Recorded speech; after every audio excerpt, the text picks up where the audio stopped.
Compliance. Are you aware of this article in the Wall Street Journal from January 15th of 2024? Chinese lab mapped deadly coronavirus 2 weeks before Beijing told the world. Document shows in it. You are quoted. Congresswoman, I am aware of that article, and I believe the quote comes from a letter response that we sent back as part of an oversight inquiry. So, and you're aware that this committee has been meeting now. This is the second term that this committee has been meeting, and that we're researching origins of COVID-19 and trying to prepare for the next pandemic. Is it not important if a genetic sequence was released on December 28th, that would be important to developing vaccines, important to developing testing? And why was that information shared? When did you know about the sequence? When did HHS know? And why wasn't the committee informed or Congress informed? So, Congresswoman, the documents related to this in the letter that you quoted was when we informed Congress when we came across a responsive document.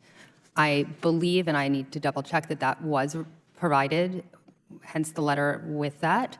And as we continue to look at documents that are responsive, we do come across new information, and that is part of the reason we continue to do rolling productions. So you mentioned in this article that you wrote last month to the committee's chair, Kathy McMorris Rogers, that Ren submitted, Dr. Ren of Chinese, this virus sequence on December 28, 2019, to a genetic database, GenBank, run by the U.S. National Institutes of Health. NIAID, as we know, funded EcoHealth, who is mentioned in this article. Are you covering for EcoHealth and for NIAID? Congresswoman, I am not covering for EcoHealth or NIAID. As I said, when we came across a responsive document, we provided it to, as you noted, the chairwoman of the Energy and Commerce Committee. And But you've yet to say when you had access to the document, when HHS knew of this, and why it was not reported.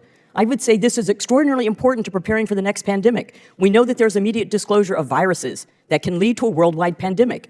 This affected worldwide nature 2 weeks before the Chinese Communist Party released information, and they had already alerted their own CDC. So I find your response to be lacking, and I think it, in fact, creates impediments to us going forward to prepare for the next pandemic.